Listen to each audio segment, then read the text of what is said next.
কথাটোতো ইতিমধ্যে আমাৰ ৰাহুল গান্ধী ডাঙৰীয়াই এইটো এটা প্ৰমাণ সহকাৰে দিছে।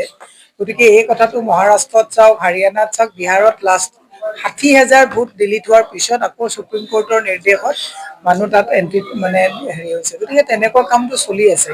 এতিয়া ইলেকশ্যনৰ আগত অসমত যিটো এছআৰ চলিছে, এছআৰৰ জৰিয়তেও বিভিন্ন বিএলক যেতিয়া আমি লগ পাওঁ, বিএলএ সকলেও কৈছে বাইদেউ সাৱধান হ'ব।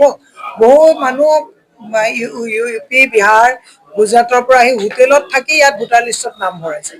গতিকে আমি এই কথাটো আপোনালোকেও এটা গ্ৰাউণ্ড জিৰ' ৰিপৰ্টত আপোনালোকেও তদন্ত এটা কৰা ভাল, কাৰণ এইখন চৰকাৰতো গুৰু গোসাঁই কাকো নামানে, যি তেওঁলোকে কৰে সেয়ে তেওঁলোকৰ আইন। গতিকে আমি সকলো অসমৰ ৰাইজক সাৱধান হ'ব দিছোঁ যে আপোনাৰ নামটো ভোটত আছেনে নাই, ভোটাৰ লিষ্টত আছেনে নাই, বা আপোনাৰ ভোট কেন্দ্ৰত সেইদিনাখন ভোটৰ দিনাখনো যাতে অচিনাকি কোনোবা মানুহ আহি পেলাই বিহাৰ, গুজৰাট, ইউ পি বা এনেকুৱা ধৰণৰ মানুহে আহি পেলাই, আজিকালি অচিনাকি শব্দটো ক'বলৈ দিগদাৰ, মুখ্যমন্ত্ৰীয়ে অচিনাকি বুলি ক'লে এটা বেলেগ সম্প্ৰদায়লৈ লৈ যায়।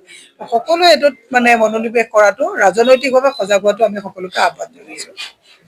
আমি ইয়াক কৈছোঁ যে হিমন্ত বিশ্ব শৰ্মা বা অসম চৰকাৰক আমি কৈছোঁ, অসমৰ প্ৰতিগৰাকী মহিলাই অৰুণোদয় পাওক, তাত আমাৰ আপত্তি নাই।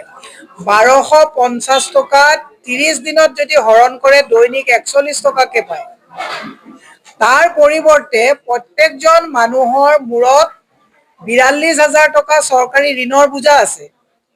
ঘৰত এগৰাকীয়ে অৰুণোদয় পাইছে, কিন্তু তেওঁৰ ঘৰত থকা যদি ৫টা পৰিয়ালৰ সদস্য আছে, ৫জনে কিন্তু চৰকাৰী ৪২,০০০ ঋণৰ বোজা ৫জনৰ মূৰত আছে। তাৰমানে দৈনিক ৪১ টকাকে অৰুণোদয়ত পাইছে আৰু ১১৫ টকাকৈ ৩৬৫ দিনত ৪২,০০০ টকাৰ EMI হিচাপত গৈ আছে। ক'ত গৈ আছে? মেডিচিনত গৈ আছে, ইলেক্ট্ৰিক বিলত গৈ আছে, পানীৰ বিলত গৈ আছে, হস্পিটেলত গৈ আছে, টেক্সত গৈ আছে, GSTত গৈ আছে। এই কথাটো অসমৰ সুধী সমাজে বুজি পোৱা ভাল, মহিলাসকলে বুজি পোৱা ভাল। সেইকাৰণে মই কৈছোঁ উদ্যমিতা আঁচনিৰ যিটো ১০,০০০ টকা দিছে, এইটোও যদি আপুনি ৩৬৫ দিনত যদি ডিভাইড কৰে দৈনিক ৫ টকাকে পায়। তাৰমানে দৈনিক ৪১ টকা অৰুণোদয়ৰ নামত, ৫ টকা উদ্যমিতাৰ নামত 46 ৰুপিজ পায়। তাৰ পৰিৱৰ্তে 42,000 চৰকাৰী যিটো আমাৰ প্ৰত্যেকৰ মূৰৰ ওপৰত ঋণৰ বোজা আছে, ১১৫ টকাকে পৰিশোধ কৰি আছোঁ।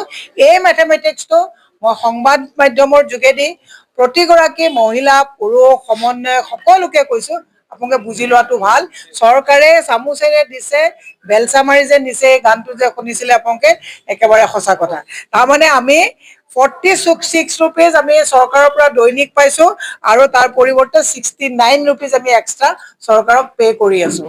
এইটো অত্যন্ত দুৰ্ভাগ্যজনক কথা। গতিকে আমি এটা কথা কৈছোঁ যে আমি অৰুণোদয় পোৱাত একেবাৰে আমি বেয়া পোৱা নাই, কিন্তু এহাতে অৰুণোদয় দি আনহাতে চৰকাৰী বোজা ল'বলগীয়া হৈছে।